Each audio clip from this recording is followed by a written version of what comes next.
Alright, we should be live. Let's double check just to make sure. Apologies about if there's any delay. We might be a little bit delayed in starting the stream proper because the other individual, Xerius, is once again having technical difficulties.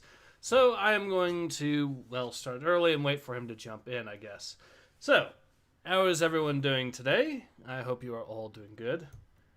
And yeah, I do actually have some stories to cover on my own anyways. I'm not sure how long this is going to be. But also, if you guys want me to cover anything in particular, feel free to let me know. Also, let's double check. There we go. Mute that. That way I can send links to you guys easier that way and all of that. So, okay, so it sounds like he's going to actually be with us relatively soon. I don't think there's that much new in the way of news from what I have seen, admittedly. But there is a few things I do think I'm more than willing to cover, so... Cool, Ace says, hey people, not Ace here. Well, anyways, so... First of all, I'm actually wanting to wait until Xerius gets here for the stories, for the major stories, so... did you guys... Has anyone here seen the new Godzilla movie for a start, though? Godzilla vs. Kong. Has anyone seen that? And if so, what are your guys' thoughts on it? Let's start with that, because I ended up just watching it the other day myself. And personally, I thought it was okay. I know some people were complaining that there should be more kaiju fight sequences in the movie, which is fine. Then again... If that is the main complaint, then that's probably a good sign that the movie is at least somewhat decent, at least in the grand scheme of things, because we could always use more kaiju fight scenes in a kaiju movie, I'd say. And yeah, Cool Essa says, nope, did not see it. Sam Holberston said no. I guess I'm alone on that one. To be fair, with the way things have been recently, I can understand why. I ended, of course, going to the theater to see it, but... Slamodius Kringle says, I have not heard mixed things about it. Kulesa says, Necromunda did drop a few videos on gunplay and some guns. Maybe you should check it out. Alright, maybe Xerius will be covering that as one of the things he'll be talking about when he gets on here finally. Lions Amon says, hello. Hello, Lions Amon. Let's see what the reviews for Godzilla vs. Kong are real quick. Just for the sake of it.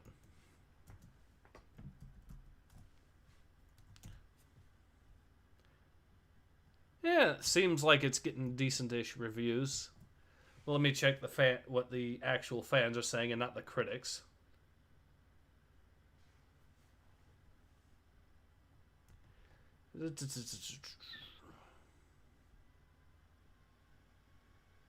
The audience, 92% audience score, so yeah, it does seem to be pretty good.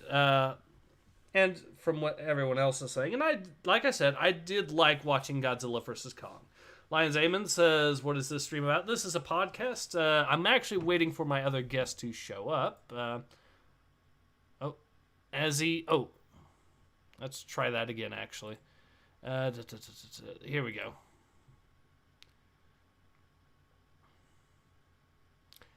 Alright, and while we wait, I guess it's something different. Okay. So Sam Cumberson says stuff. Yeah, pretty much. Moogle says, yay, I made it. Welcome aboard, Moogle.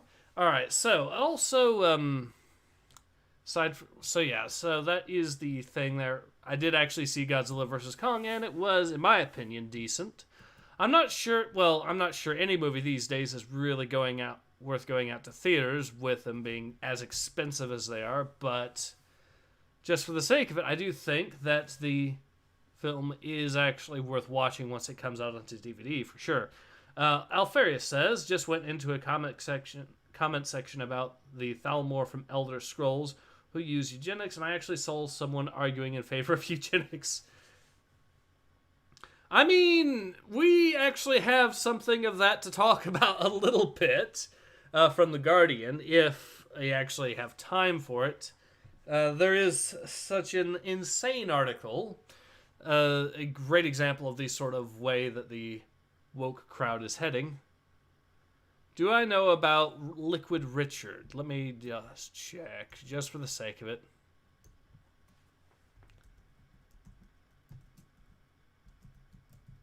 Musical artist, okay. I'm not really that much on the major music, on modern musicians these days, admittedly, so I wouldn't know much about what's new regarding Liquid Richard. So, yeah, that would be a no on that one. But, anyways. Well, since Xerius is still not here yet, let's actually, I guess, go ahead and talk about the first story, shall we?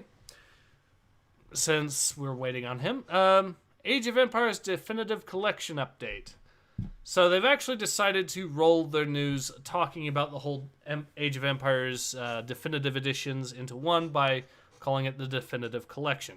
For more than 2 decades, hopefully you guys can hear it. Built simple villages into massive kingdoms in one of the most beloved real-time strategy franchises of all time. So yeah, let's talk about what is this actually. Moogle asks, have you tried Monster Hunter Rise yet? I have not, but I am interested in it, and I might give it a go when it does come out. When I do actually get the opportunity to, I mean, because it is actually already out now that you mention it. Cool ass hired gun looks damn good, but not fan of how they show ammo box number on the side, but it's more of a nitpick. I wish they keep the whole UI minimal as the HP and ability one. Okay. So, but yeah, well, like I said, we'll probably go through that when Xerius actually finally gets on here. Cool Asset says, also hired gun dev, answer question related to dog. Just to clarify, the toy cannot be thrown. You can squeeze it and your cyber mastiff will come to lend you a helping hand. Okay. So here's the news from Age of Empires. We are getting some new stuff regarding Age of Empires 2 in the form of a brand new expansion for Age of Empires 2, Dawn of the Dukes, which is centered around Eastern Europe. Which, oh, hey, Xerius.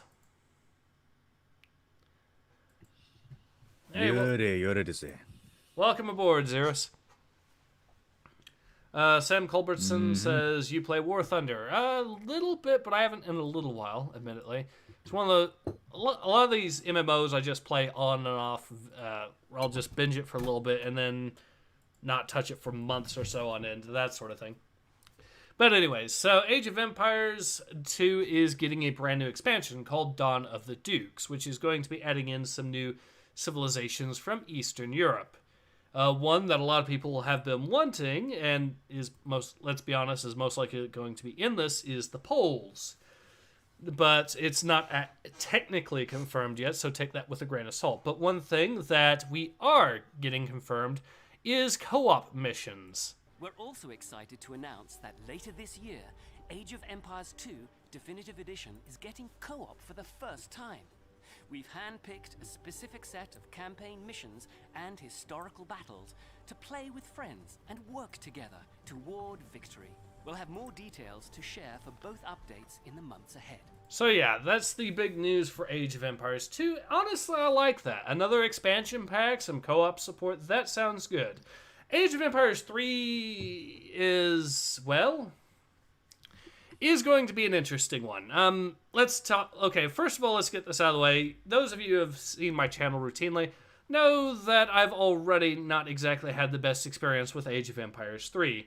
They started off by virtue signaling and by actively censoring and taking out things from the Definitive Edition, which is supposed to be an homage or a sign of respect to the original game, and then they put in an apology saying we're so sorry how problematic the original Age of Empires 3 game was in their homage to Age of Empires 3. So that already, and that was when they first released it, so you can imagine how that exactly didn't particularly fly over with me, and which is why I did a few videos on that. But we've got more news from Age of Empires 3, and I'll just... Xerius, I'm presuming you're watching the thing too?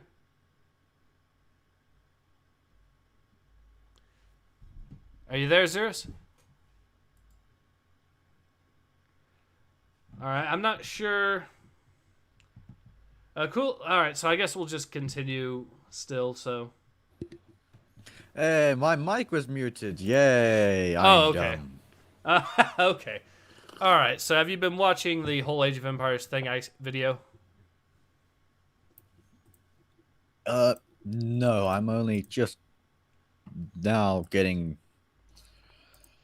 to the link Okay. because the internet is deciding to be rather slow today.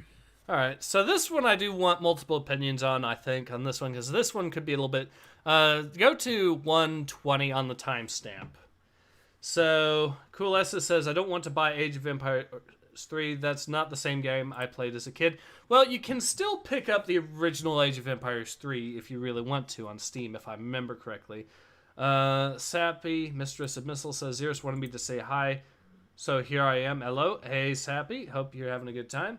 Alfarius says, Oy vey. Hello, Shappy. How is you? Sappy says, rip Xerius's mic. Jacob Kennedy says, here comes the cringe do. Yep. All right, so 120, let's go.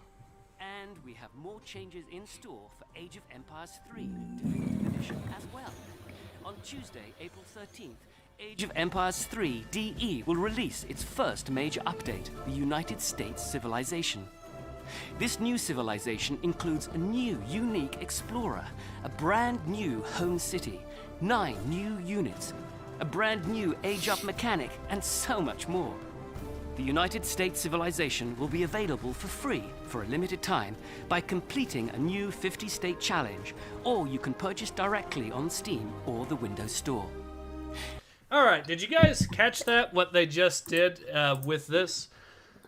They're doing it so that you can earn the civilization, the right to play the civilization through a challenge for a limited time, or you can bypass that just by opening up your wallet.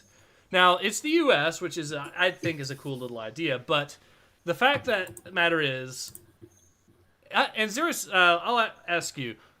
Do you think did this technically count as them adding microtransactions into Age of Empires 3?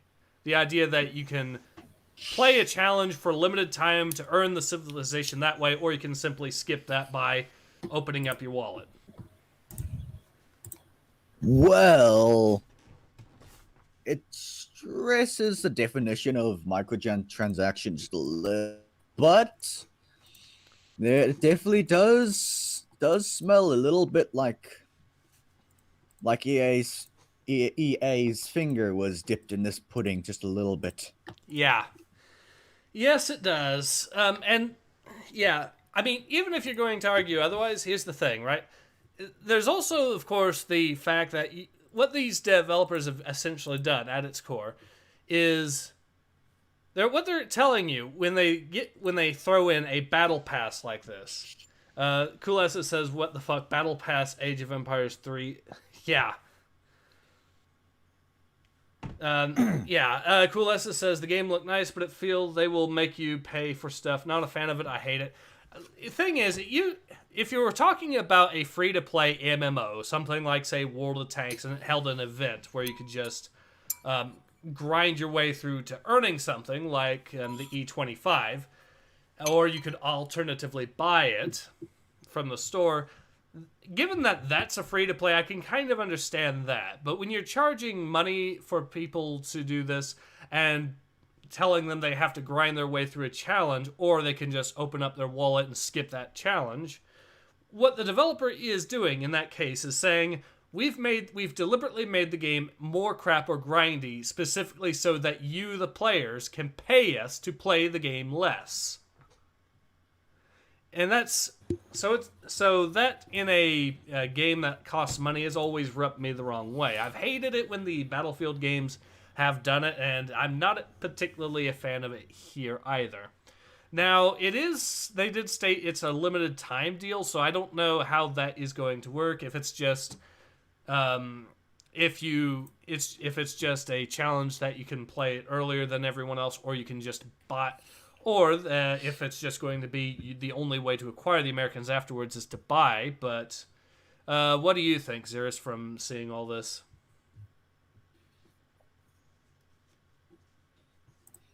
Well, I think it's kind of scummy.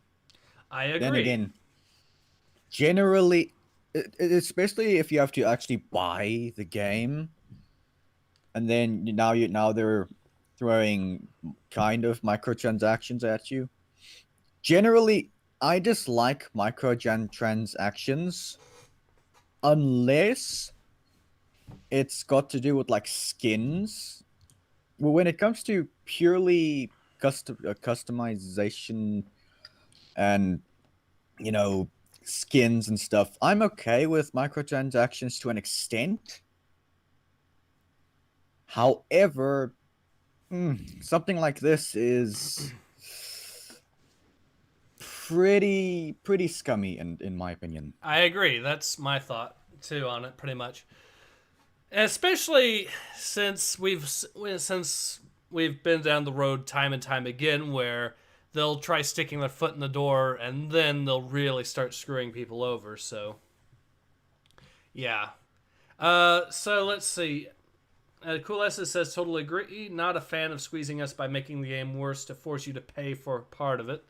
Yep. Sappy says if they have to where you have to buy this stuff for the game just to play for less time, wouldn't they lose more players doing that? You would think so, but that's where we are apparently. Now there is some additional news to Age of Empires 3, so I'll let this play a little bit more. And later this year, Age 3 DE will be showcasing African civilizations as we begin work on our brand new expansion. We will have more info to share. So we're getting a new expansion pack also for Age of Empires 3 that's going to be centered around civilizations in Africa. That I see no problem with. So if they want to do that, sure, fine. But yeah, the first thing they're adding microtransactions seems like a pretty scummy thing to do, and it leaves me even more concerned about how the game is going to go in comparison to before I knew there was going to be microtransactions in it. I would still technically think it's microtransactions anyways. It's technically a progression skip is what this is with your wallet. Optimus Jedi says, remember when map packs were free and expansions were nearly the size of the original game? Those were the days. Yes, I do actually remember those days. Those were good days. Why can't we have those days again? Moogle847 says, I want it to say grind, not grant. That's okay. I understood what you were saying there. Remember when games even came out with their own features like map editors and stuff? I mean, they still do to an extent, but it's not anywhere near as popular as before, is it? Anyways, so, but yeah, that's all I really have to say about Age of Empires. They did also drop some more news regarding Age of Empires 4, 4 new civs, and the Norman campaign as well that they've introduced, but that I think I want to wait a little bit more on before I've made my mind up, really, so, or really have too much of an opinion on it, because the jury's still out for that one on me. But anyways, Xerius, would you like to share a story on your end?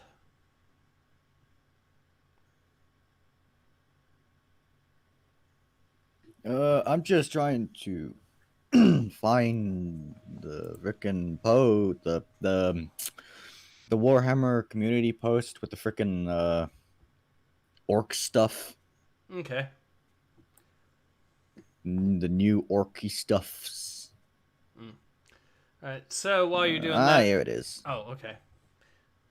Alright, so I'll read some of the comments here real quick. Cool S says, and no, I'm not okay with skins. The devs will focus on making them instead of making the game better.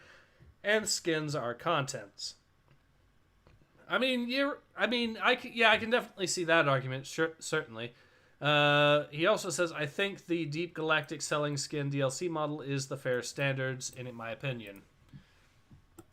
Alright, so, you got the link there? Yep, okay. Yep, there it is. Let's see what we've got. Warhammer 40k, here we go. Who are those? Here we go, boys. Alright, I guess I'll let you lead the way on this one. Oh, didn't. There's nothing to lead the way on. It's just a post with Warhammer stuff in it. Moogle, wait, let me say something. Moogle847 says it's EA Age of Empires 4 will feature linking your wallet directly to your wallet, so that it's a penny per unit. Well, actually, it's not. Age of Empires is not Electronic Arts. It's actually Microsoft that's responsible for Age of Empires. Yeah. Microsoft, to be fair, Microsoft. I'm not a huge fan of Microsoft, but I do think that they've been doing better than they have in past years. What with them actually making different kinds of games than the same ones over and over and over again, like a lot of other companies. To be fair, they have brought back the Microsoft Flight Simulator franchise, for example. And again, like it or not, they are getting back into RTSs and other sim games, so there is that for them. It's not much, but it's better than what I can say about most publishers these days. But anyways, you were saying, Xerius, go ahead.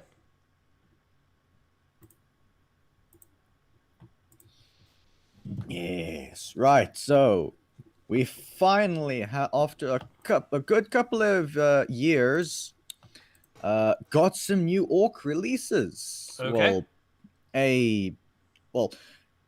New Orc models, to say. Not exactly released just yet that I know of. So now I don't know if it's just gonna be these two models in one. I'm guessing it's probably gonna be three, and then we'll see the rest of them at a later date.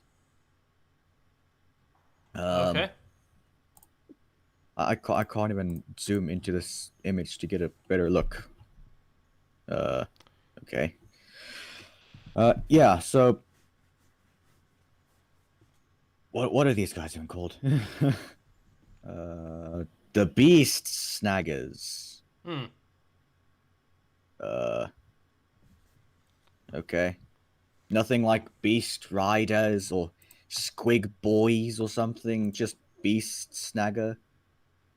Yeah, that's interesting name. I mean, it's not the worst name I've ever seen, but yeah, it is a little unusual. True. Honestly, in overall design, personally for me, it feels way too Age of Sigmar-ish. Like the squigs themselves, that to me they literally it feels like they literally just copy pasted squigs from Age of Sigmar. You know, instead of making new sculpts. Of course, that's just me looking at it. At least the models you don't usually see massive squigs in 40k nowadays. You know, it's just the little dinky dudes they shoot out of cannons and stick onto stick bombs. Oh man. Optimus Jedi says they look more like Age of Sigmar models. Haha, yep, alright. Coolessa says, by the way, the game is having a roadmap and gives us free update every 4 months, and they're really good. Okay. And he's talking about DRG, so Deep Rock Galactic. Okay. I will say this, from what I'm seeing of these models, I don't... Remember those models that we saw during a previous Ace cast that you brought up that absolutely looked horrible? With the... where you could even see where the press molds are and all that?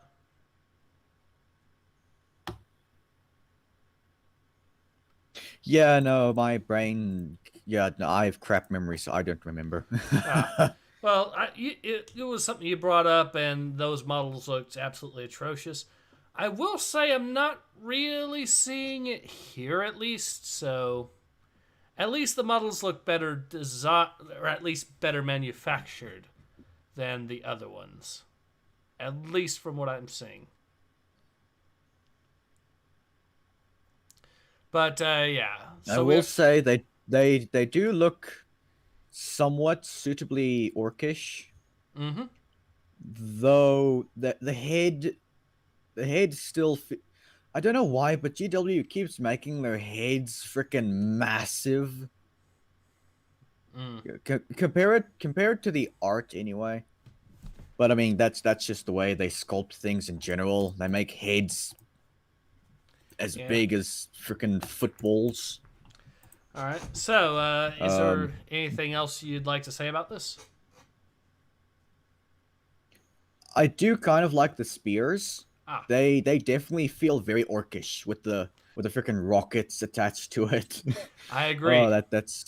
that's hilarious and just beautiful. Um, I don't like the fact that all of these organic models with their teeth being shown have so few teeth. Mm. Why do they have so few teeth? Like, did they get freaking bullied as kids or something? Maybe. Who knows? They Mm. are orcs after all. I mean, yeah, I know they're orcs, but still, I mean, even just look at the squigs. Mm-hmm. Um, but I mean, look at the models and look at the art. Just in general, the art has way more teeth than the models. Mm-hmm. And of course, GW. Yeah, they. I don't know if they were lazy or if they, quote unquote, just couldn't do it with the technology they have. Which I'm going to say is BS because I've seen way more detailed sculpts when it comes to teeth than even this. Mm-hmm.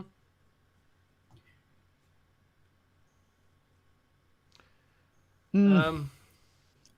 Cool Essa says hard And to to be make honest, and paint. I don't personally, I don't really see these having a use in regular orc armies.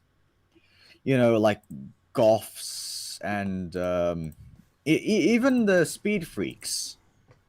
This is definitely way more of a snake bites unit than general orcs. Mm. Which I mean, yeah, I suppose that's cool. You know, one you get a model, and it's for a clan of orcs that's not really that heavily featured anymore. Mm-hmm. Not that well known about. That is kind of cool, but at the same time, mm, it feels just a little bit useless for the rest of the orc clans, at least for me anyway.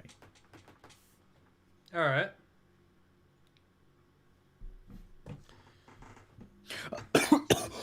Then again, though, I mean, you okay there? Yeah, I just accidentally breathed in a bowl of spit.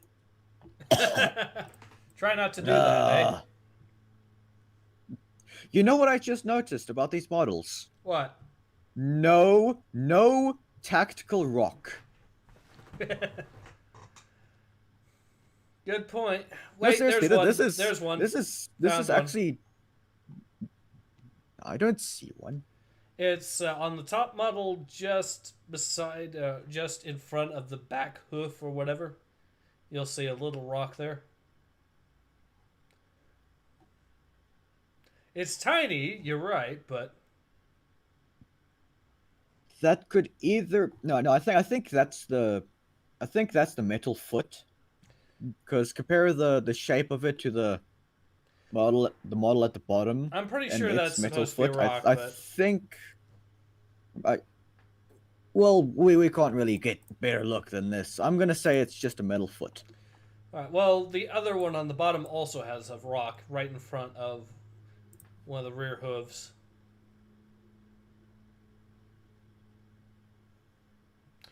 But yeah, they are That's tiny. probably just spacing. Probably just basing. Anyways, so Alfarius says he just captured Senator Palpatine and got his lungs crushed. Optimus Jedi says Koof confirmed. No. No. All right. So, anyways, so if you want, No. I guess I can move on to another story I was going to cover. If Yeah, go ahead. All right. So next up, let's talk about Star Wars: The High Republic.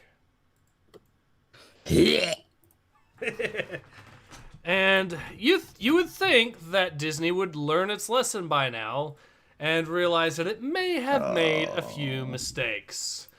But you would think wrong. This news just dropped today. No, I would absolutely think that they would not learn from their mistakes. Even when they turned the Jedi into the villains of their own story.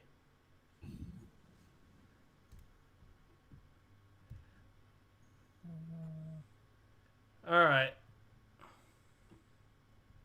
So, first details of... Right, what's the news?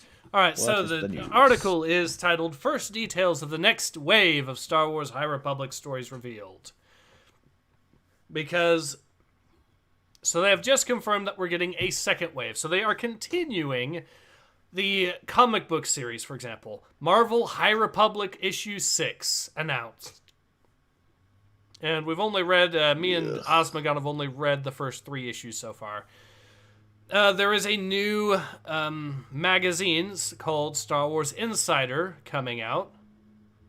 Because these people have... why would you create a magazine series in this day and age when people are trashing your comic books is beyond me, but we're here. A new book by Cavan Scott, who, if I remember correctly, isn't Cavan Scott the guy behind the Warhammer Adventures books? I think he is. I have no idea. I think Osmogon mentioned let me that Google he is. quickly.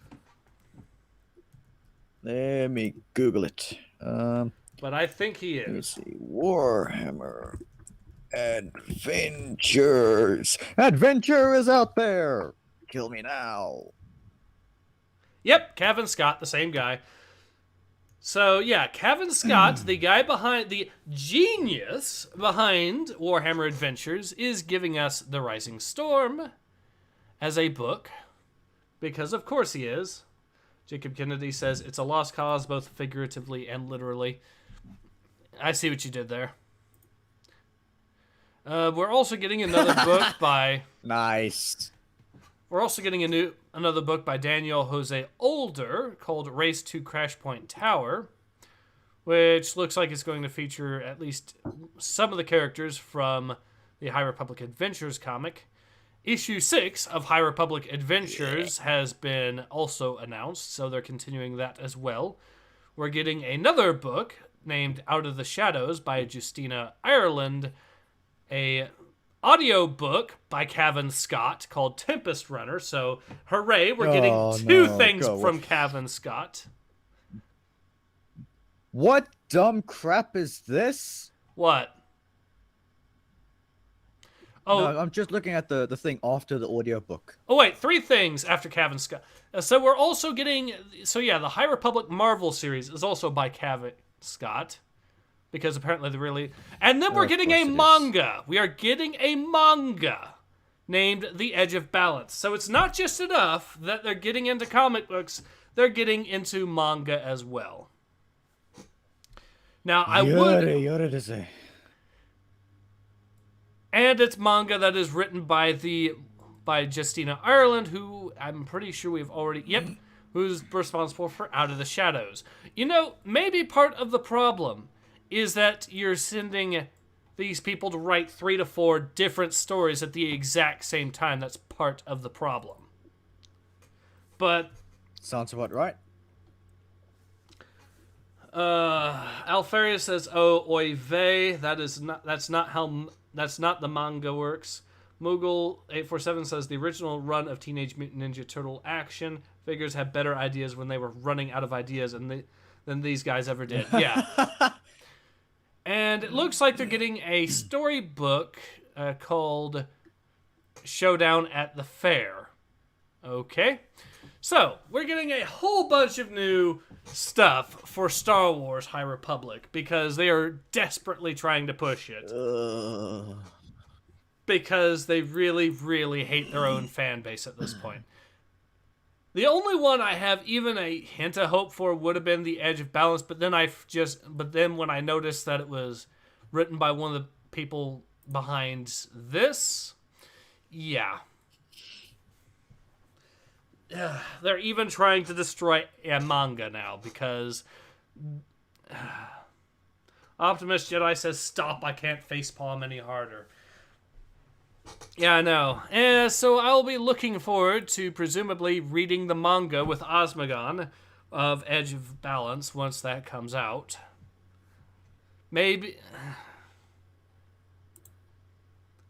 I mean, Alfaria says light katanas. Yes, light katanas. Never mind explaining what exactly use the handguard would actually be for in that situation. But Coolessa says no one care about Rees.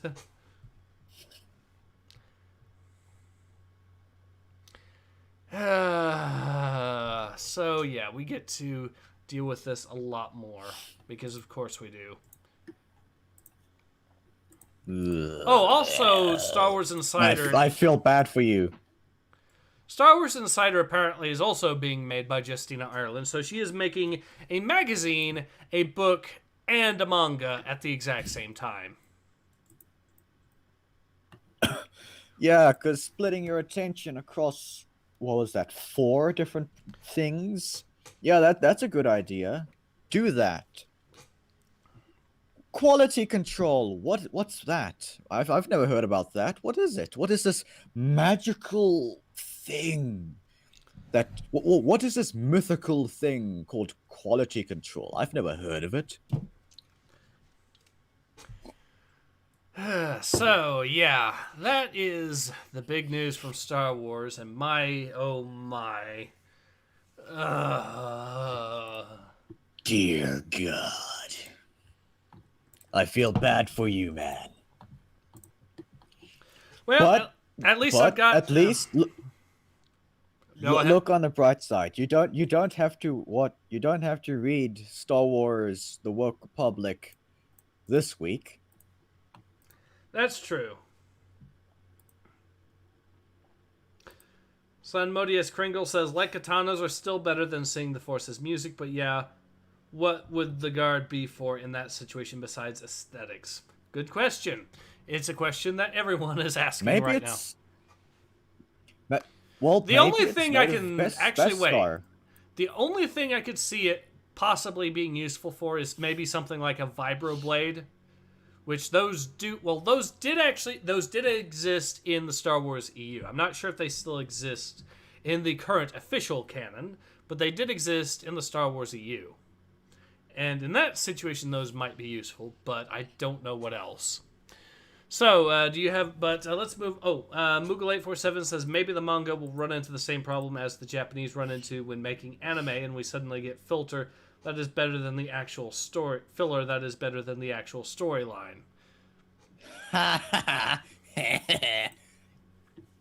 Indeed. Maybe. I suppose there is that opportunity. But, yeah, let's move on from Star Wars.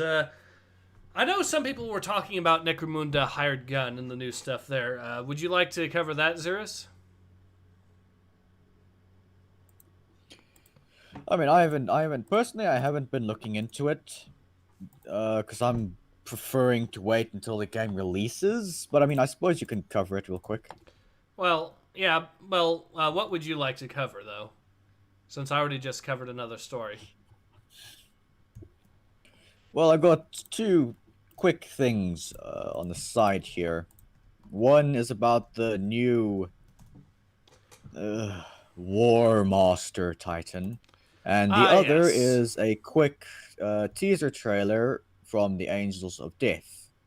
Which one would you like to go over first? You know, why don't we go over the War Master a little bit, since I do know people have been talking about that a little bit because of the whole, well, and also because I've ended up doing an Ace Impressions on the Adeptus Titanicus game that came out not too long ago, and I presume you remember how well that went. I didn't watch the video, but I've seen all I need to see about the game, to say that I won't buy it personally. Yeah, it's well. The first problem is it's way overpriced. It's $30 for a game where there's no damage persistence across the campaign. There is you get choice of three Titans total, and you can customize the Titans a little bit, but it's not really enough to justify $30. There's other stuff as well, like bugs. Here's a good example for you. My Ace impressions. Here's how it ended. You ready? I ended up meleeing an enemy Titan to death, and when that enemy, even though that enemy Titan was meleeed to death by my Titan, it still somehow managed to melee my Titan to death at the end as well. Oh, that makes so much sense. No, really. In fact, let me see if I can. I'm actually kind of curious if I can pull that up again for you guys, just so you can see that, because it was something genuinely magical, to be sure.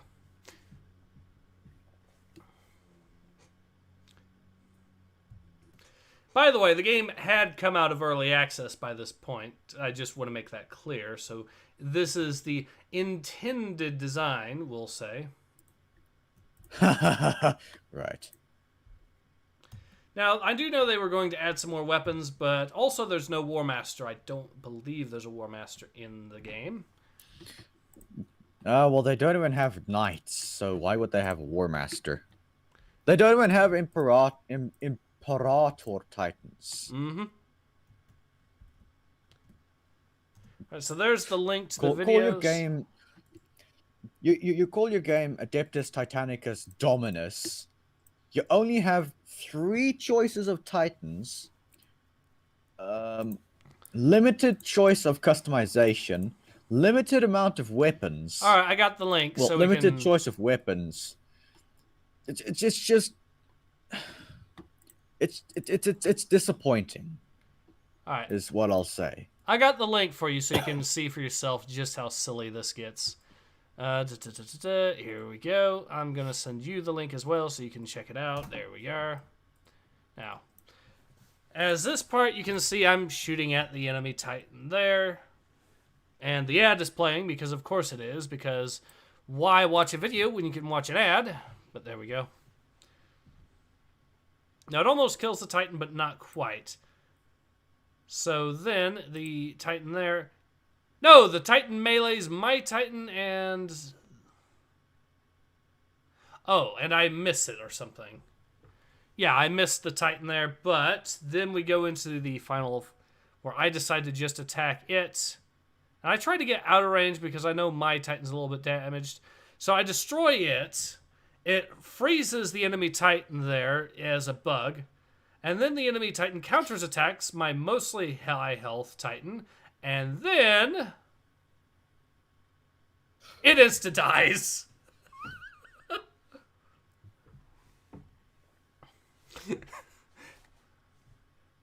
Yes.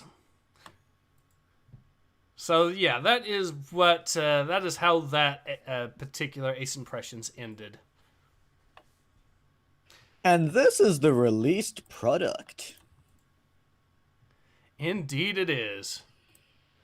Beautiful fun times were had. Alright, so let's go ahead and actually see this little article that you were showing me. 6 details you might have missed on the towering War Master Titan. Yeah, just reading that title alone just made me cringe so hard. Because this reads like a title to a 5 minutes crafts video. It looks like a BuzzFeed sort of thing. Like, wow. It kind of does, doesn't it? But right. yeah, so... and I will point this out again. If you go and look at the rocket pods on its back, have a look at that little half-assed sculpting going on with the cylinder in the front of it. Lovely little half-assed sculpting going on there. It's just like it just gave up halfway through sculpting that piece, and it's like, no, I'm done. quality control. Why does it exist? Cool Esses says we should have got MechWarrior style Titan game. I agree. That would actually be awesome. I also agree. Even though I haven't even played MechWarrior before. But it looks like a cool game. I can probably give you a link to the fourth game if you want, but Moogle847, or does it have a turd hanging off it? Eh? Moogle847 says, or does it have a turd hanging off of it? I'm not sure what he's talking about, but okay. Alfred says, I want a Kulikan skin for a Titan. Dagoth be praised. I have no idea what he's referring to.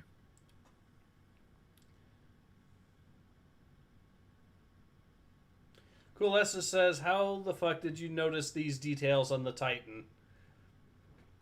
Xerius really cares about his Warhammer 40k. Because... Yes, I noticed these details. I paint these details. I pay attention to such details because I appreciate and like details. Mm. So basically, details. And I mean, you don't really have to look that closely into the details to realize that that circle has been half-assed sculpted. Mm-hmm. I mean, that, to be honest, that's pretty on the nose, at least in my opinion. But yeah, aesthetically, I still don't like this thing. It's,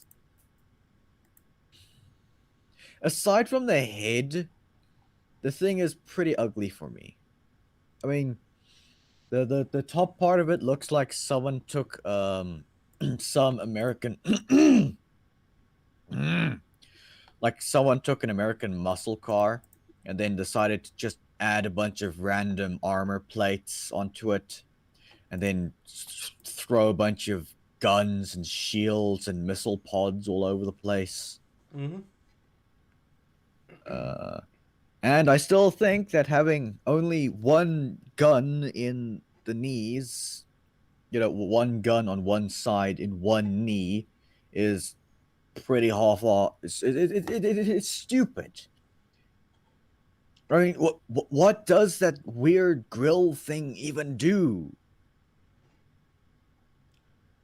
They don't even mention what it is. It's just there. It's a random grill, just there, taking up space. I mean, that it could looks be used like for an another old weapon. It looks like an old speaker or something, is what it looks like.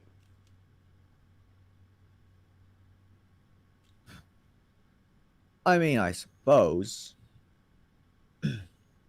But yeah, I really think that we should have gotten an Imperator instead of this abomination. Mm.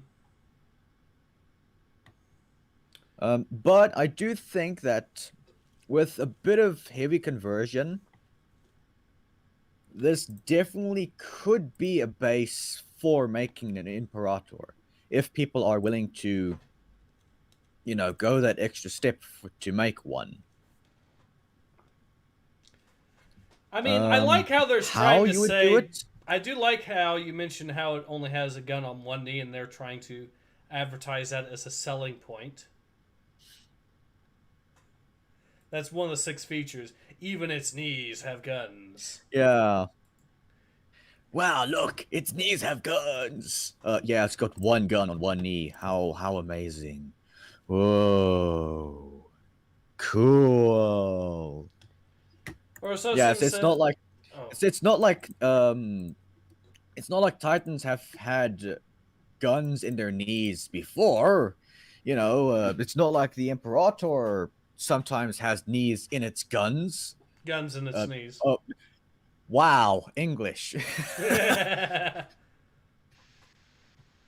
And let's not kid around. The Imperator doesn't have a single twin-linked las cannon in its knee. It has cannons. Mm-hmm. Freaking demolisher cannons and bigger, scarier things in its knees. Mm-hmm.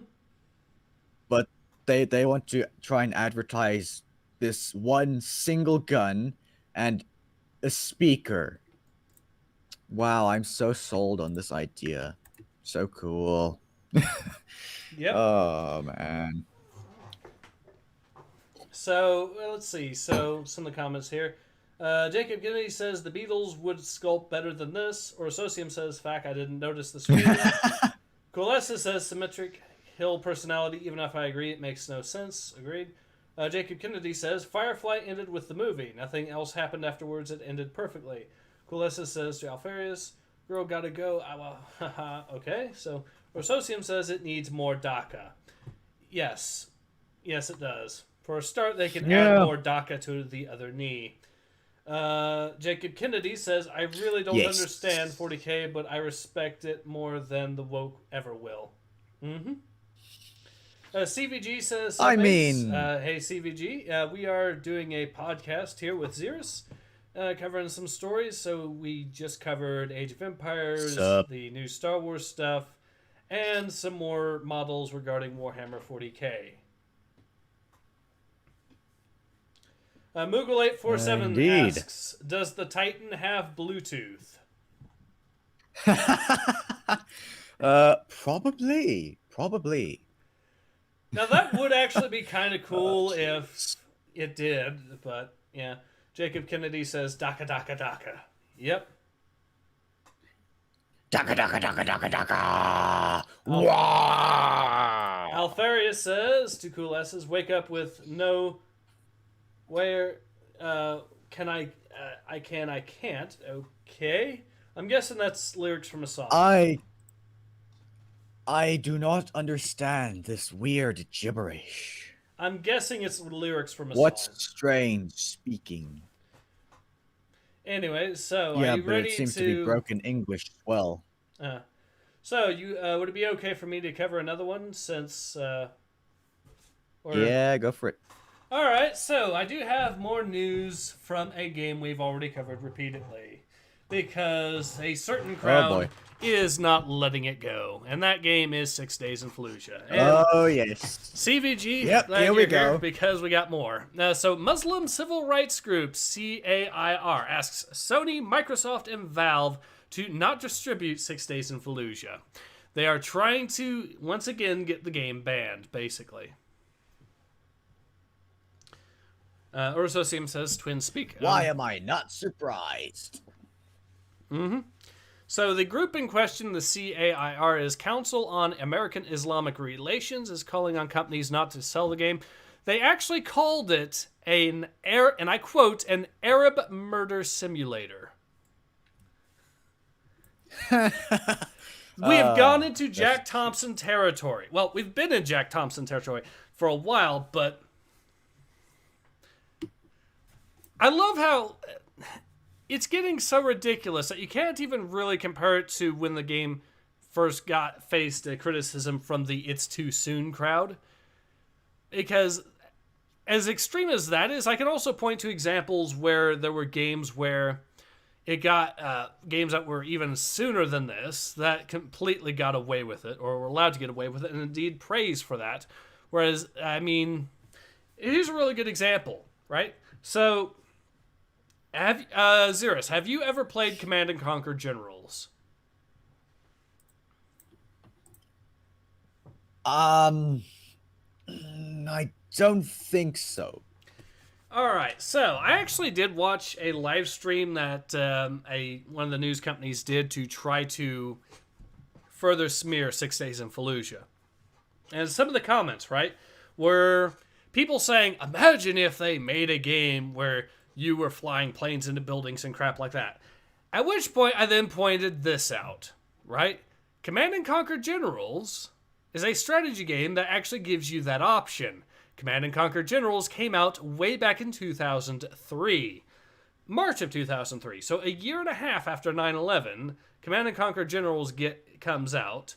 The particular ability that allows you to call that in, which, by the way, the faction that does that is the GLA, which is an Islamic terrorist organization faction, fictional one in the game, but basically the best way to describe them is ISIS, for lack of a better word.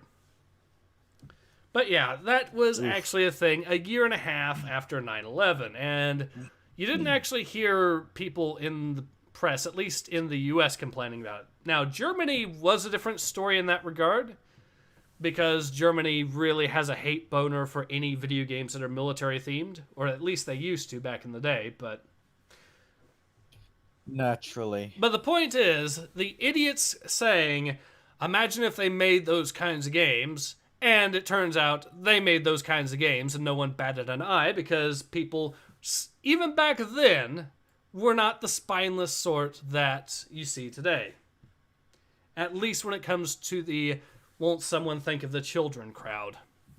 Anyways, so Jacob Kennedy says Doomslayer has entered the chat. What does that make Doom? Or Associum says people need to learn if you want to make something, then you are going to offend people no matter what you do. Yep. Alfari says, okay, the game had balls. That game had... Yes, it did. Command & Conquer Generals had balls. In fact, let me see if I can pull up... It was actually a special ability that you would unlock, a special airstrike ability in Generals.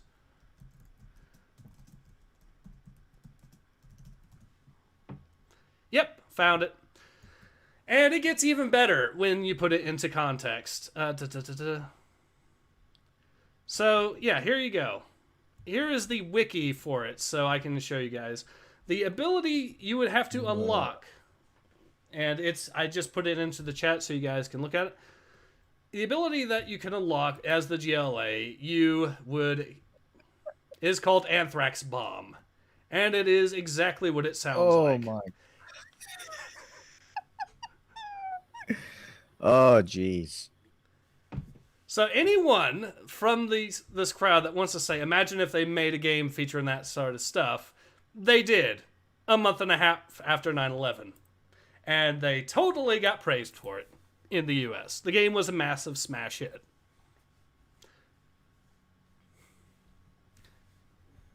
And to be fair, Command & Conquer Generals is actually a really fun game, but...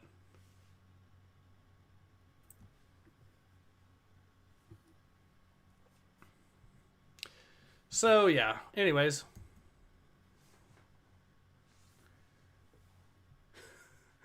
Alfarius says we should have focused rushing Osama's base so it would have taken him longer. Jacob Kennedy says, yo. Or Sosim says, oh yeah, the Anthrax Bomb. It destroys so much shit. Yes, it does. But just for context, yeah. The people wanting to complain about insensitive crap and saying, oh, you wouldn't be saying that if those kinds of games were made that way, yeah, no. But the fact that they are still trying to cancel this game it really does show you how desperate they are with Oh, yes. yeah. They just cannot accept anything other than their own politically approved, politically correct opinions. But anyways, CVG says, I feel like they are going to release this game overnight with no street date. Maybe. That might actually be a thing. I'm still worried. The game I'm still worried that they're really going to go after is Ready or Not once people start figuring out about that game, but fortunately that does not appear to have happened yet. Oh, boy. Yeah, you can... Ready or Not. That's the SWAT simulator? Yeah. Right? Yep. That I am genuinely interested to see how that turns out. Like I said, I've been playing the alpha version. You can technically pick up the alpha version, but it is pricey. I ended up getting it, my sweetheart, I actually ended up getting it, the copy of that, I think 2 years ago as a birthday present. Oh, sweet. Yes, she is. Very sweet. Anyways, Slenmodius Kringle says, that's a spicy meatball. Jacob Kennedy says, really spicy one for sure. That's a spicy meatball. Yeah. CVG says Ready or Not is still an alpha, isn't it? It's supposed to be like, no, it's actually not like Siege. It is more along the lines of SWAT 4. Very much SWAT 4 is what it's going for. Jacob Kennedy is asking about it. I can show you the trailer. It is, however, I'll show you the one trailer that... The one trailer I showed Xerius here and Osmegon and Kibbs, and that makes everyone without fail go, oh my god, or what the fuck, and stuff like that. I'll send you guys the link so you can check it out, but...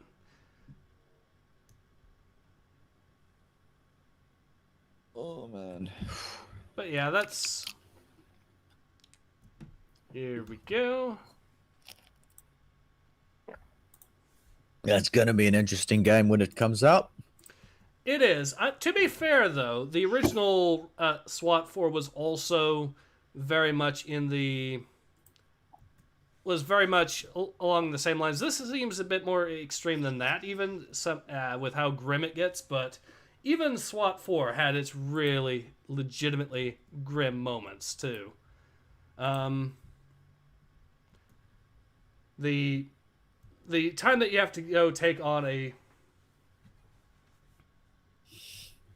CVG says, oh, okay, some of the Siege YouTubers were banging the praise of Ready or Not a few years back, so I figured it would be something like Siege. No, it's legitimately closer to SWAT 4. And SWAT 4 is a great game, by the way. I would recommend, if you play SWAT 4, play it with the Elite Force mod, which, by the way, is made by the same folks that are making Ready or Not. So that's where they actually started out as a mod team for SWAT 4, and they decided to make their own game based around that with some new additional mechanics. Or Associum says, I still say Judge Dredd mod. Yes. That does make me wonder. Yeah. Does Judge Dredd have things like battering rams and stuff like that are actually in Ready or Not? So that would be interesting. Jacob Kennedy says War Pigs intensifies. But yeah, there's the link to the original trailer. It's from 2017, but it shows you what they're going for. And it is...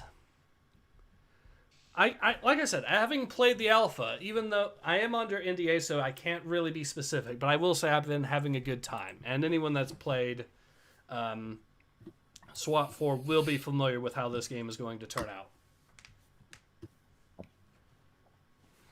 But anyways, so, Xerius, any thoughts on 6 Days in Fallujah, in your opinion?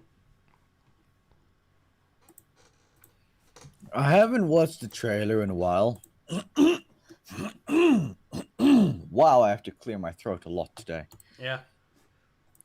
Like I was saying, I haven't watched the trailer in a while. Actually, is there even a trailer? I don't even remember that. There is actually a trailer, and one of the new features that they've announced is there's going to be procedurally generated neighborhoods. So the entire neighborhood, there'll be certain landmarks that stay the same, but key landmarks that were important in the battle will be the same, for example. But, let's see. Huh. But the actual neighborhoods, the buildings themselves will be procedurally generated. And it is, of course... Fascinating. I agree. It is a really interesting idea, and if it goes that way, that would be really neat.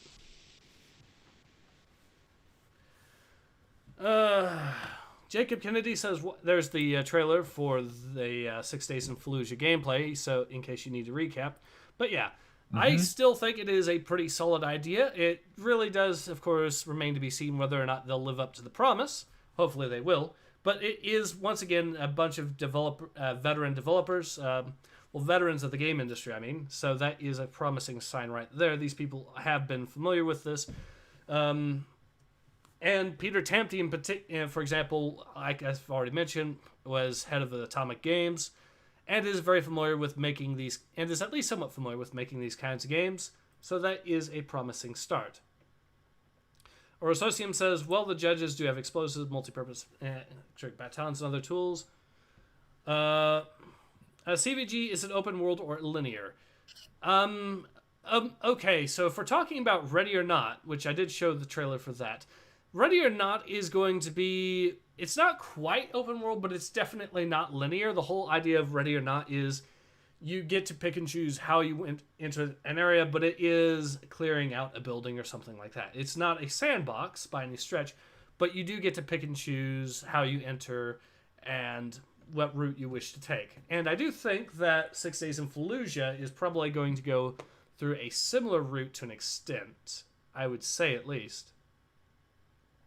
I'm not entirely sure on 6 Days in Fallujah just how open or linear that is going to be. CVG says, no, 6 days. Yeah, like I said, I'm not entirely sure how open or linear that's going to be. You're okay, CVG. It's understandable on that.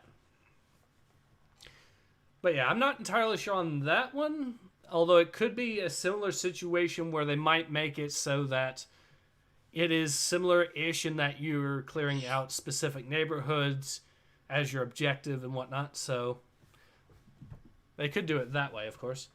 Then again, there have been open-world games that do actually that do similar ideas. Arma 2, for example, did actually focus on being completely open world in a sandbox, but yeah, was fairly dynamic in how the battles went and everything. Moogle847 says Ready or Not needs an NCIS mod. That could be interesting. That could actually be legit interesting. CVG says, just curious how the procedural generated thing would work for a linear game.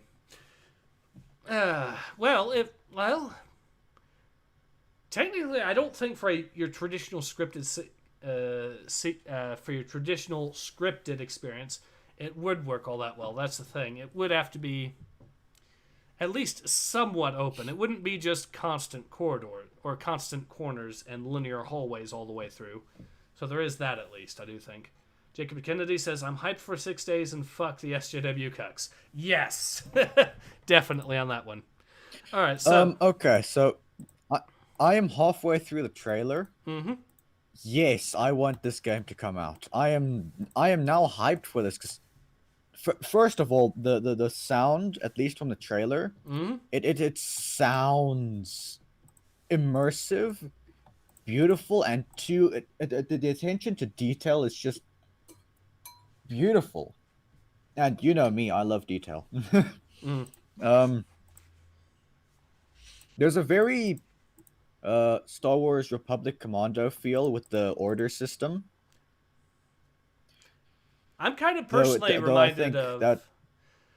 The franchise I'm reminded of mainly would be Brothers in Arms, which also had a similar system. It reminds me a lot of Brothers in Arms specifically, with weapon sway that's similar to Red Orchestra and maybe a dash of armor in there as well, but it's mainly Brothers in Arms and Red Orchestra that it reminds me of, personally. CVG says, lols, Jacob. But yeah, I can definitely see Star Wars Republic Commando being a potential inspiration for it as well, because there is some similarity between that and Brothers in Arms.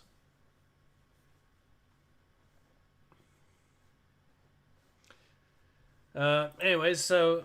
Jacob Kennedy says Agent Hitler FBI lol. I'm not sure what we're in reference to, but all right. CVG says Brothers in Arms was awesome. Yes, it was. It definitely was awesome.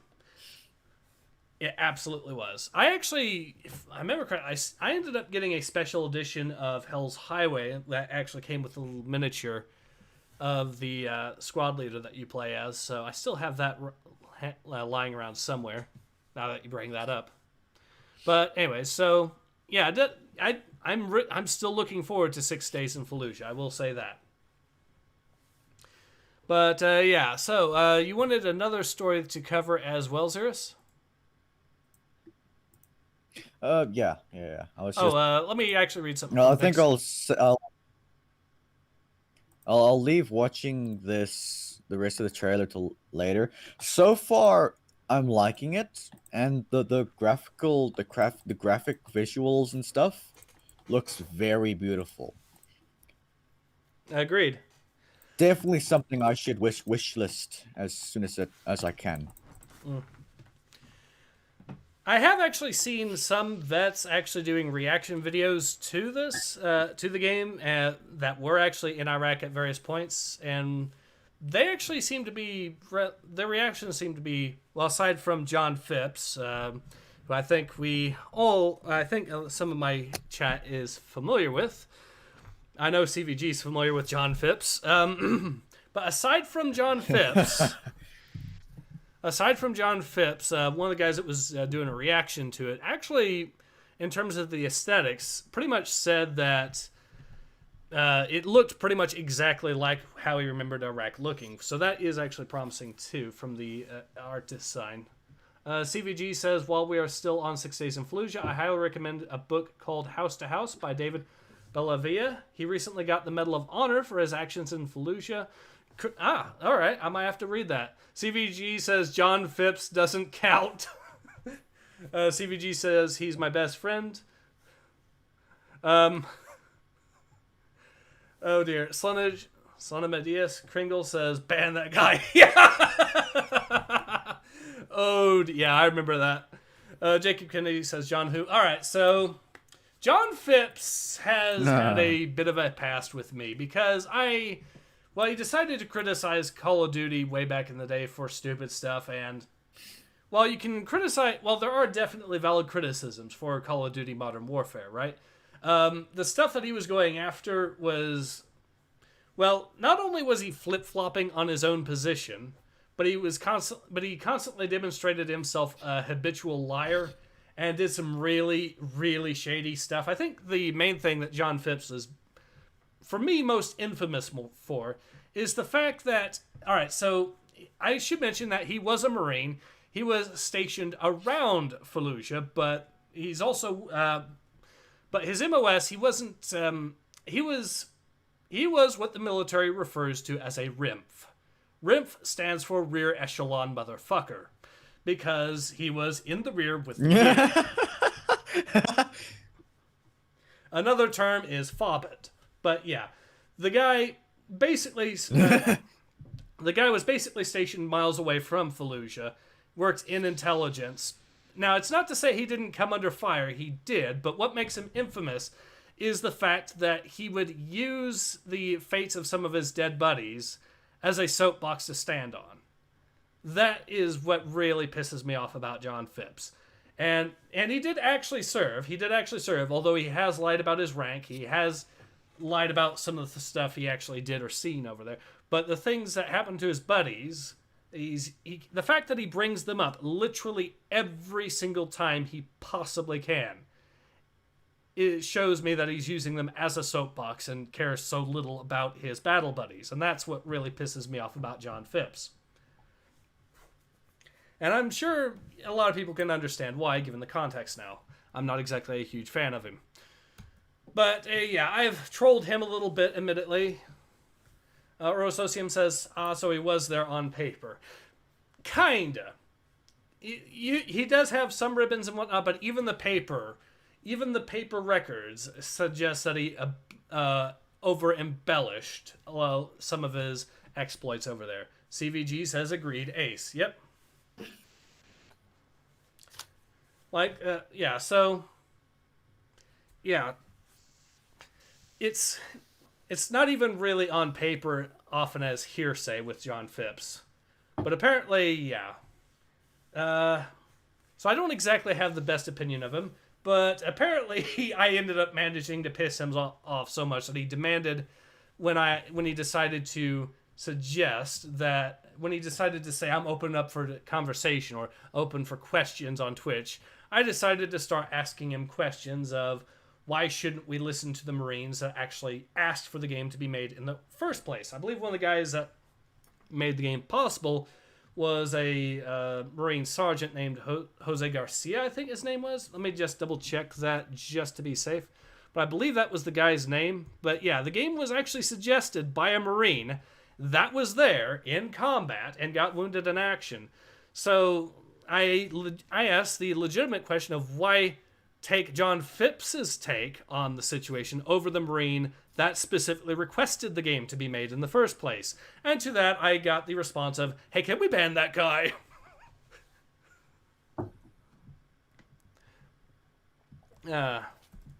Typical. Let me just make sure it's the right guy I'm thinking of. That if I'm wrong, I'll correct it right away. Of course, but yeah, like I said, but I do know for a fact that yes, it was a Marine Sergeant, Eddie Garcia, not Jose. Okay, my mistake. So Eddie Garcia. My apologies. Eddie Garcia is the guy's name. I'll admit I do need to make that correction. Eddie Garcia was the guy, the sergeant that was wounded in action, I believe by mortar fire, and then ended up requesting that the game be made. And he actually apparently knew Peter Tamte personally because the Marines had actually worked with Peter Tamte to make an earlier game of, I think it was Close Combat First to Fight. CVG says, so you went to the podcast. Ew. Yes, ew is a pretty good word for it. Jacob Kennedy says, dear God. Ursocium says, wow. Ursocium says, if that wasn't an oh shit moment, I don't know what was. Yeah, right after that, John Phipps went from go ahead and ask me questions to, if you came here to ask me questions, no, I'm not answering questions. And the thing is, I actually made a meme. Why am I not surprised? Because that's the way the left is these days. That's just how they do. Yep. That's just how they do. I'm actually thinking of actually just pulling it up just for the sake of it, just so we can all have a laugh at it again. And he also suggested doing things like...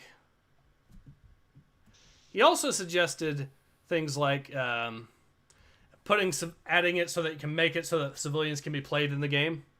And then it immediately went to, at which point I immediately pointed out the fact that you can play civilians in the game. Meaning he didn't even do the research to acknowledge that. Of course he wouldn't. Why would he? No one ever does nowadays.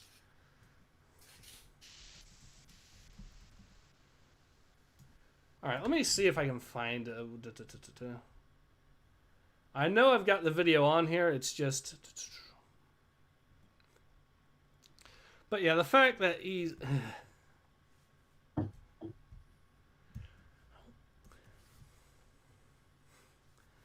Jacob Kennedy says, don't you mean far left? Correct. You're right. I mean the far left. But yeah, that's the sort of person that John Phipps is, unfortunately.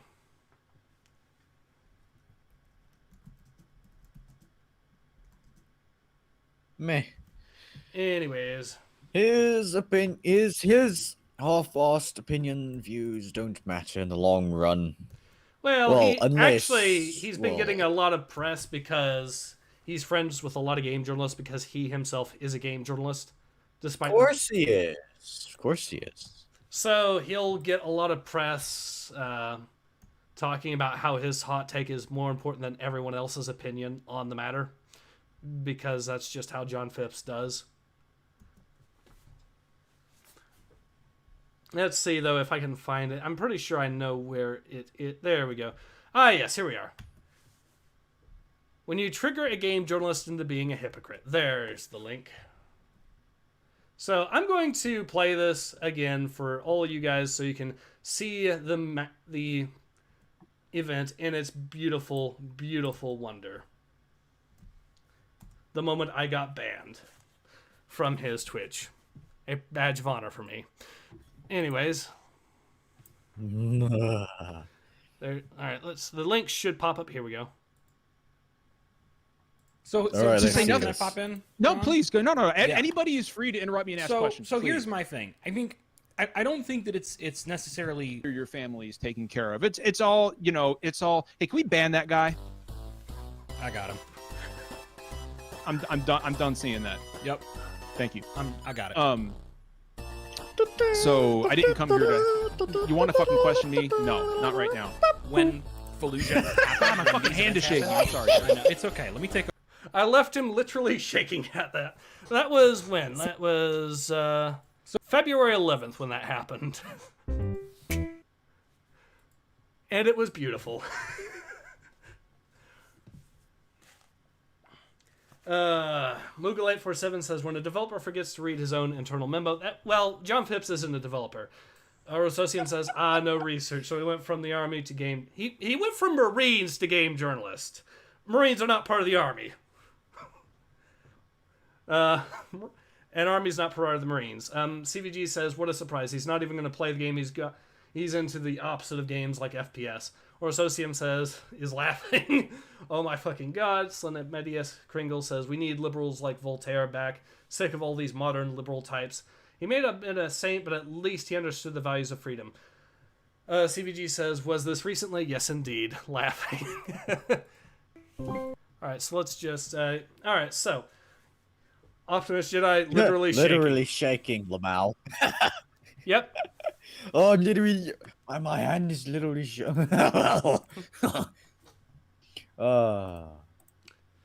Orosocium says more salt than the Dead Sea. Oof. Oof. I like that. All right. So, is there anything else you'd like to cover there, Xerius? Yes, the new Angels of Death teaser trailer. Okay. Put a link in the chat. Suppose you could play it for the... No, wait, don't play it because this is GW. If you play any of their stuff with the sound on, they will strike you because they are like that. So, play the video at your own risk. I'll just mute it. Let's see. Hopefully that should be fine. So we got some Imperial Guardsmen here, I see. No.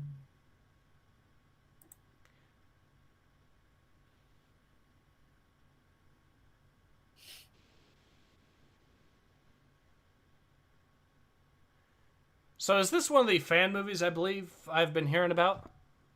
Ah, yes. This is one of those fan movies. What now? This is one of those fan-made movies, right? Well, no. It's Angels of Death. You know, you remember the Hell Streets guy? Yeah.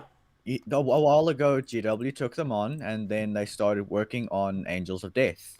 Yeah, so it's made by the fan Which guy that became official, is what you're saying. Yes, but they Okay. brought him on to do this. I don't think he was working on this just yet when they brought him on. Okay. Fair enough, So I guess. this is more official than fan-made. Okay. All right, so Selena Medeus Kringle says, Uros, I'm stealing that. CVG says, who's got the puppy barking? That would be Xerius, I presume. Yep. Feisty pet do be barking. Mm-hmm. Oh, hello, cat. Anyway. So, if you look at some of the footage, like, very carefully... Mm-hmm. Now, this could just be coincidence, but I swear some of those Gene Stealer assets are ripped straight from Space Hulk Deathwing. Enhanced edition or It's seriously... I don't know. It just looks like it's from Space Hulk Deathwing. All right, but are you talking the first-person shooter specifically- or the strategy game? The first-person shooter. Okay. Space Hulk Deathwing. There is... Cat, what do you want? I think, the reason I asked was I'm pretty sure there was a strategy game. Apparently we have there were several the Space Hulk strategy games. So it's possible that these assets could have been ripped from any of them. Okay, you jump on my lap, then you jump off. Make up your mind. So apparently bloody we have cat. another special guest aboard. Good to know. The cat. Oh, yes, the cat. All right. Well, anyways, Yeah, so now he's just chewing on a bowl of fluff. Ugh, cats. Urosocium says fan creations when your company is so shitty that it requires fans to keep on living as it once did. Optimus Jedi says Angels of Death just looks so damn muddy and unappealing to me. The color palette, the animation, everything is almost offensive to the eye. I want to like it, but it gives me a headache. It does look a little on the mediocre side, yeah. Ursocium says you can steal all you want, Slimodius. Jacob Kennedy says if only Lucasfilm could hire the fans to make something of quality. Yeah. Moogle 847. I mean, he's got a point there. He's got a point there. I've seen some Star Wars fan animations, and they look pretty damn good. Agreed. Even some of them even look better than some Warhammer animations. Mm-hmm. So I agree with that. Moogle 847 says cat loves food. Yeah. That is a Dragon Ball Z abridged reference. Jacob Kennedy says when one DBZ abridged is actually funny. It's actually I don't touch anything DBZ related. It's made by the fans. Thank you very much. It's made by the fans. I don't care. I don't care. No, it's really hilarious. I don't care. Okay. Jacob Kennedy says, when one wing angel starts playing for you know you're fucked. Or one cat. Okay. CVG says, but I'm not sure, but CVG says Bethesda needs to hire fans to make the next Fallout. Yes. Ha. Yes, they do. Nice. Yes, they do. Agreed. And in fact, I actually heard that some of the fans have decided to remake Fallout 1 into an FPS. Oh, wow. That sounds like a fun time. So I get to, I get to play as Broku with low IQ in first person now. So that's something. Jacob Kennedy says DBZA is hilarious, or Socium says at this point, fans of anything need to make their own company to make good games or anything or good anything almost. Yeah. Alfari says, no, I don't trust fans after the Frontier. Here's the thing. You're going to be amazed by it. A lot of the Fallout the Frontier devs weren't even fans of Fallout New Vegas. They apparently didn't even really play Fallout New Vegas all that much. And this was by their own admission. So I don't think it's fair to say that Fallout the Frontier is the fault of the fandom. It's the fault of people that aren't actually fans trying to become modders for it.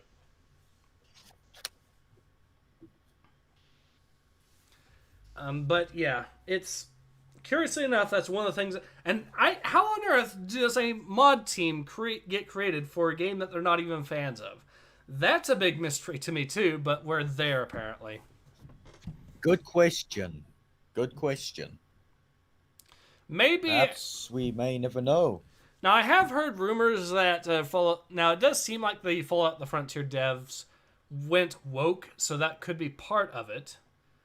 I mean, if you believe everything is political and your goal is to politicize everything, then it's not entirely inconceivable for someone with that mindset to try to be a modder for a game they're not even a fan of, to try to inject their ideology into it, but still.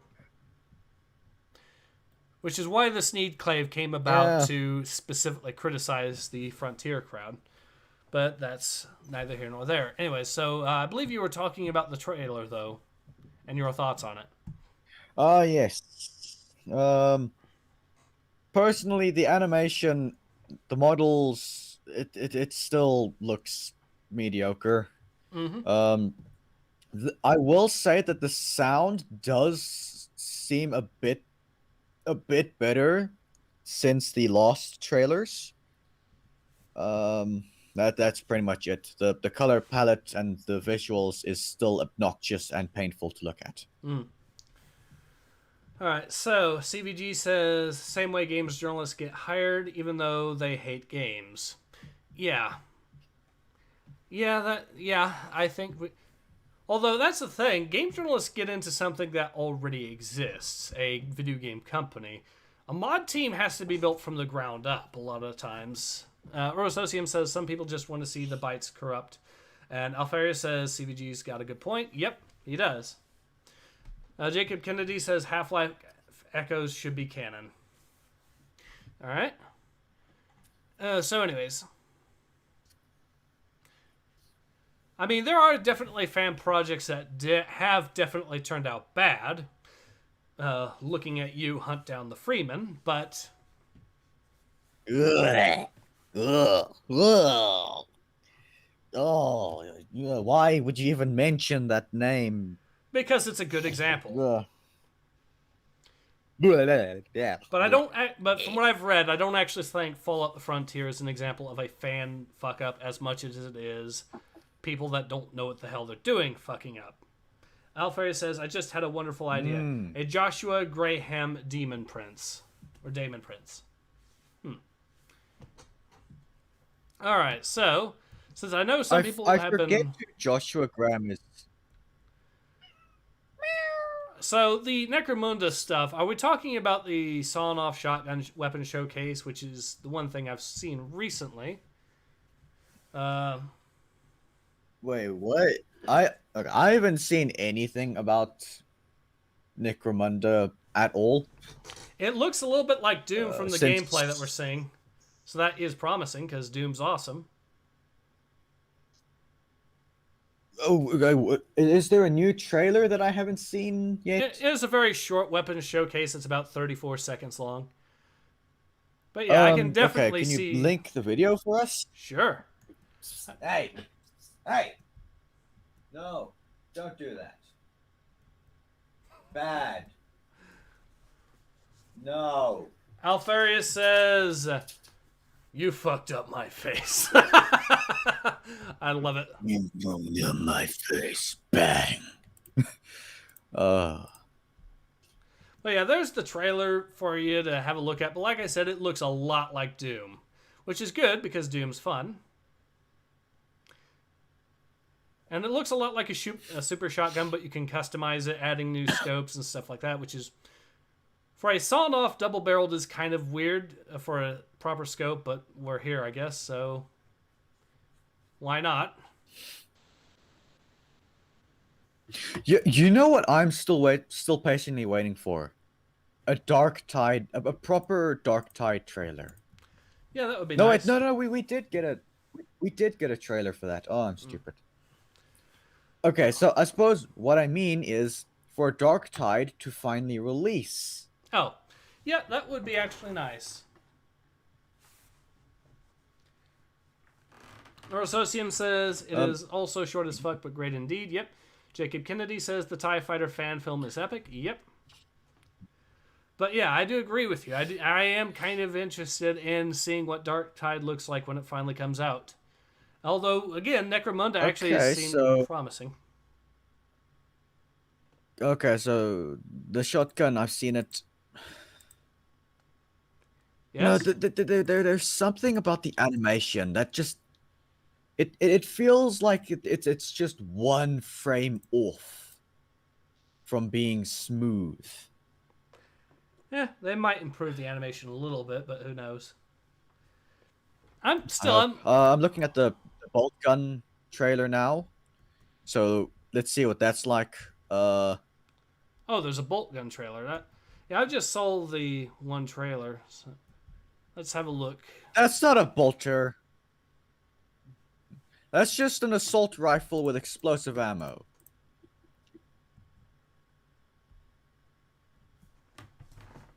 So what you're saying is they basically just pulled off a... They basically just did what Dawn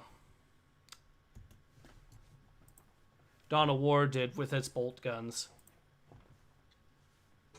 Okay, now someone is talking in the video, and I'm not going to listen to it because it sounds like he's speaking through his nose. I hate...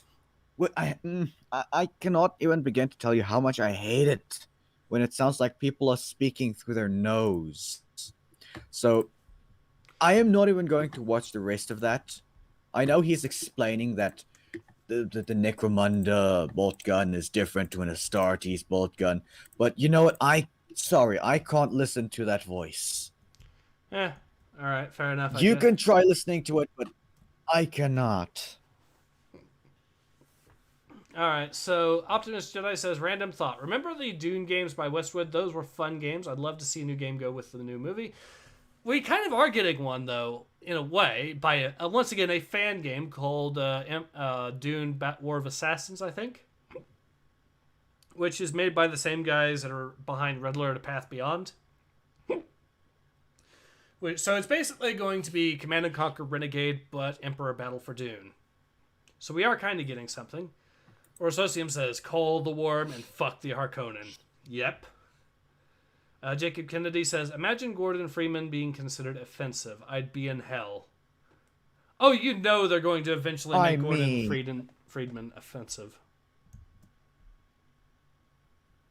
You know that's going to be a thing.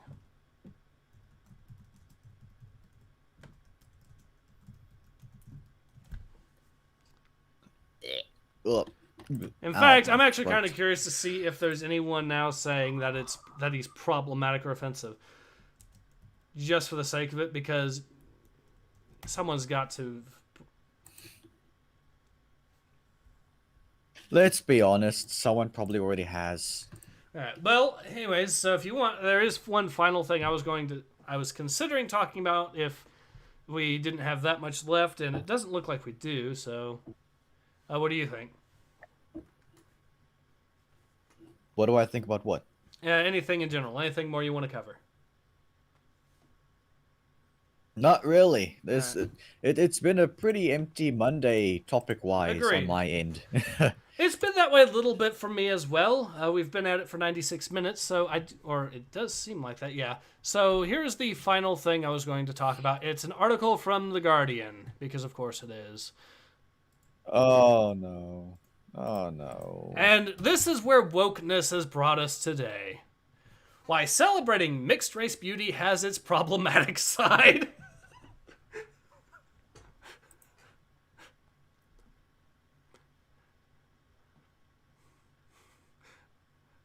This is what political correctness looks like now. Does anyone else see the problem with this?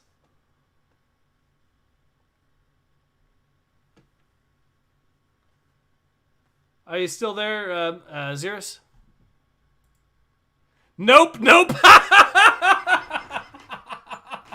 We broke Xerius like we broke us. My God. Oh, God. But yeah, this is an actual thing. I'm done. Okay, but yeah, this is an actual thing. They are complaining about mixed-race couples now in the name of wokeness and political correctness. That's apparently problematic. Because of course they are thinking. Because of course that is what The Guardian wants to argue. It's...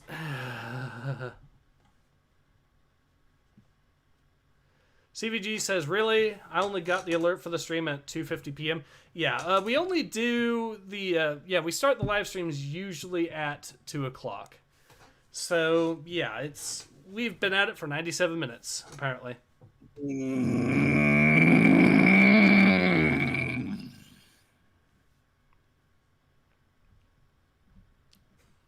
Orosocium says... I think I now have an answer. What? This article. Yes, this article. I mean, it was either going to be this one or the BuzzFeed article I heard about where they were asking why porn is sexualized. But yeah. I think I'm sorry. Am I having a stroke? I think I'm having a stroke. Can you just say that again so I know what I just heard? Apparently BuzzFeed made an article wondering why porn is sexualized.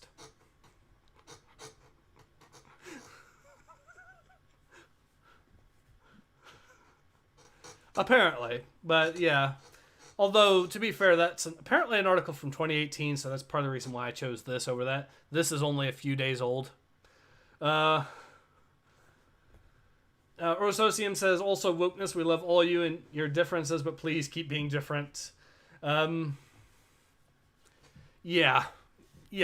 Imagine we live in a society where the woke are arguing the exact same things that the, well, Democrats were arguing back in the 1950s. CVG says, duly noted. I mean, what is there to really say about this sort of stupidity here? It is exactly the personification of why everyone thinks that modern day political correctness is a joke. I mean, listen to this bit here. And that's why it's impossible to see the rise of mixed beauty ideals as a positive thing, because at its heart sits an unsettling insistence on white superiority.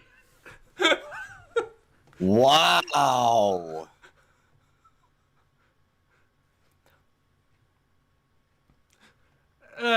Just... Yep. I'm having a stroke. Goodbye. Oh, nope. I'm just done. Yeah, I think that's a good time to call this. Why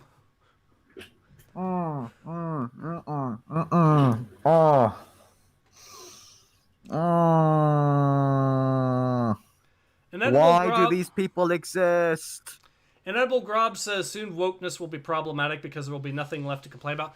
Wokeness is already problematic. This is wokeness, and it is unironically problematic.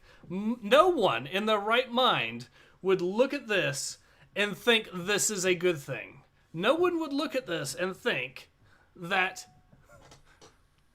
No one would look at this and think that the author, the article here, is legitimately making points that make sense. No one in their right mind, but yeah. Optimist Jedi says, when can we start up those RWDs? Wokeoids are always going to be going on and on about them. CVG says, what does that even mean? These people, it means that these people think that mixed race couples are secretly a eugenics program. That's what it means, CVG. These people think that, legitimately think that. Now, Orososium says, I just want to nuke this from orbit, please. Any sacrifice will be too little to pay. I agree. I just agree.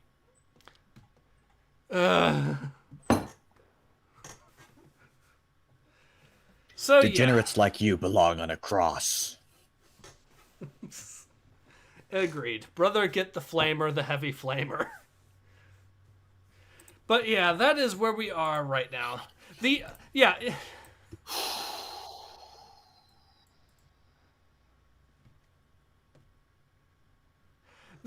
they are... It gets even worse, too. It gets even worse. No. Oh, no. In this line, they go, it wasn't so long ago that mixed population was being scrutinized with a similar energy, but an entire different outcome. In 1930s and 40s, there were groups warning about the dangers of race crossing. There were calls for mixed people to be sterilized. We were degenerate as deviant, stupid, undesirable. Yeah, that is exactly how the 1930s and 40s were, and that's why people criticize the 1930s and 40s. But then they go on to say, isn't the contemporary idealization of mixedness the suggestion that we are more beautiful or have the best of both simply the other side of the same coin?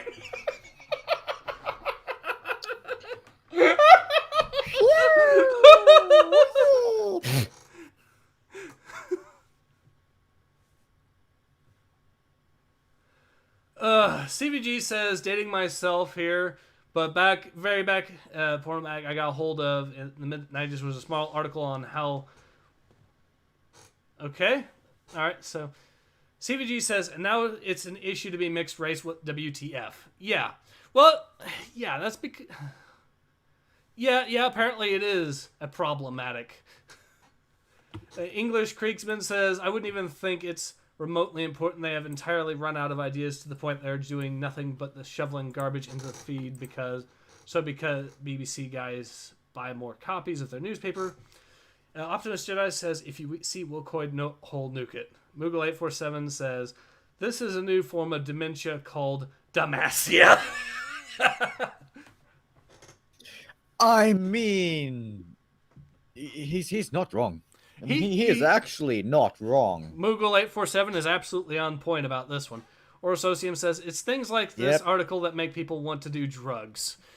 Honestly, wokeism is one hell of a drug. Because apparently it makes people like this think, it makes people think that Kim Kardashian is an icon of white supremacy. I mean, that's what they're arguing.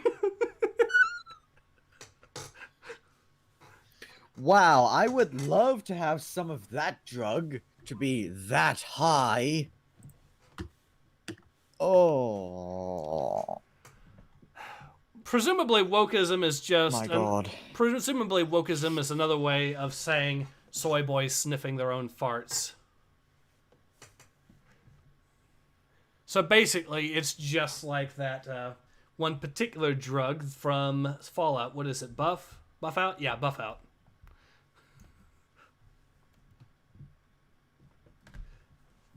I have never used Buff Out, so I have no idea. Well, in the lore of Fallout, Buff Out is an inhalant that is made quite literally from Brahmin shit. From the fumes of Brahmin shit. So it's cow farts. Wow. They're huffing cow farts in Fallout, yes. English Foxy28 says, I've been subbed to this channel a while, and I still have no idea what your channel actually is about. Lol, no idea. That's okay. We mainly cover gaming, but every once in a while I see something so stupid like this. It's hilarious to cover just because of the insanity of the idea behind it.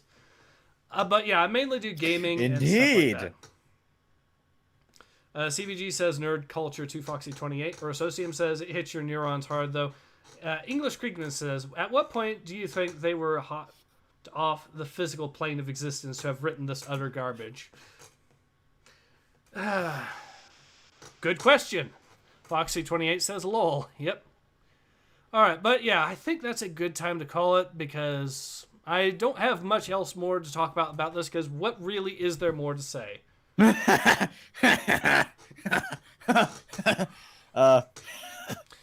you have any comments there, Xerius, on this? No, I was just laughing at what Optimus Jedi just said. Yeah, so Optimus Jedi says, so if orcs are black people, according to the woke community, they are considered black people apparently. What are mixed race people in fantasy? Half orcs, maybe? Perhaps lizard men. No, lizard men are supposed to be Aztecs. Now that I think according to... Or at least they're supposed to be based off Aztecs, apparently. But hey, it's still a step up from the Skaven. What has Wokehammer community tried to consider them as? What? I don't think I've seen them do anything with the lizard men. I don't think I've seen them do anything with them either. I mean, you could argue Laura Sotek is a YouTuber that's also a Wokehammer guy, but that's just him using it as a channel name. Foxy28 says there's so much dumb shit online, lol. Oh, and what? Oh, the Warhammer orc thing. Yep. Man, orcs are orcs. Yes, they are. Except, apparently, the Wokehammer community would like to... The Wokehammer community would like to argue otherwise. They apparently believe, well, according to extra credits, for example, they argue that orcs are really supposed to be based off of, well, black people. And I'm not making that up. If you don't want to take my word for it, I actually did a little meme video making fun of that too. Because the idea that you want to take that particular line of reasoning about the orcs is frankly hilarious. They've also said some pretty amusing things regarding the Skaven as well, too, by the way. Oh, boy. But I have a feeling we're getting to the point where YouTube might consider this video to be a little bit too much if I keep talking about the stuff Wokehammer believes in. Perhaps just a little bit. All right, so Moon Knight says Dark Elves 1985. Yeah, so that's another thing. Apparently, D&D thinks Dark Elves are also based on black people or some crap like that as well for some bizarre reason. English Kriegsman says Halflings. Foxy28 says they're fucking green mushroom people. Lol. Everyone knows this. Everyone knows this, and yet people like Extra Credits in the Wokehammer community still want to make the argument. Or Associum drops the ultimate Wokehammer red pill about the Skaven. Lizardmen are the Incas and such. They must be protected and allowed to kill you for your blood as sacrifice. Moon Knight says, who are the Irish in 40k? I don't know. Well, I know in regular Warhammer Fantasy, the Albion would technically be Celts, so who knows. Or Associum says Irish are the Squats, and they are dead. Yeah. Optimus Jedi said I hadn't heard that Skaven comparison.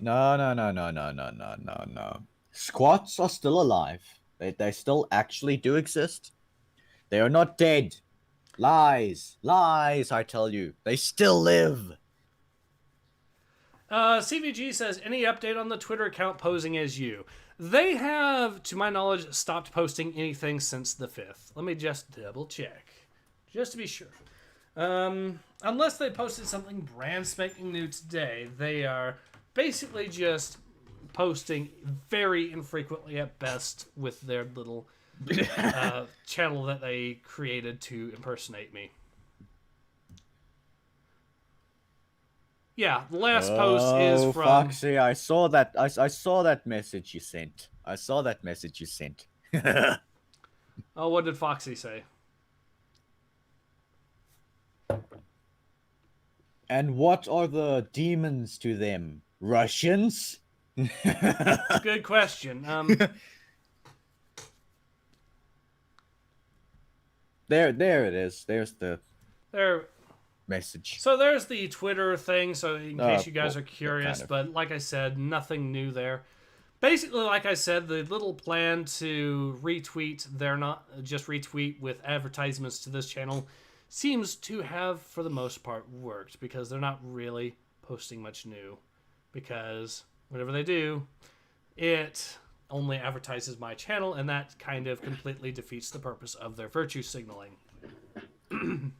Free advertisement, baby. Ooh, donation. CVG donates $5, says you guys need a little cash for the efforts. Oh, thank you very much, CVG. Yep. Well, only Ace is gonna get that because I'll tell you what, I'll actually provide a link to Xerius' channel after the stream so you guys can check him out if you're curious. I know he could always use more subscribers. Even though I don't post nothing because I never have actual time to do anything. And because I'm lazy.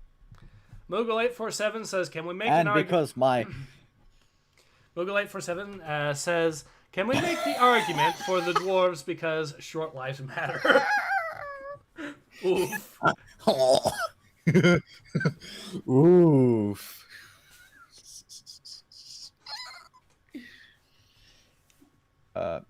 Yeah, if any of my subscribers or viewers are in the live stream right now, the reason why I haven't really been posting lately is because, well, one, I've lost my drive a little bit for painting. Recently I have picked it up again with finishing my chaplain, and I'm starting a few competition minis. Mm-hmm. For a little competition over in the Outer Circles' Discord. I still have yet to do the diorama.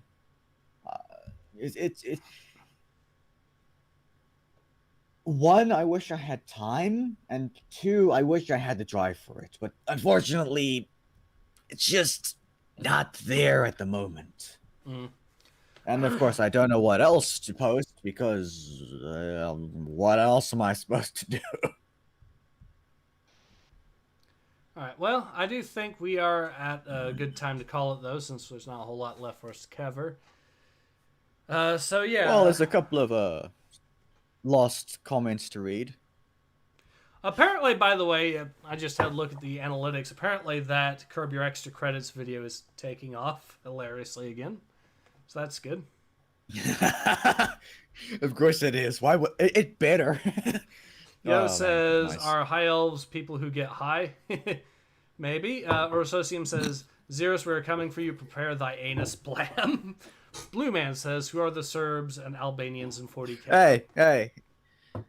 Eurus, don't threaten me with a good time. Yeah.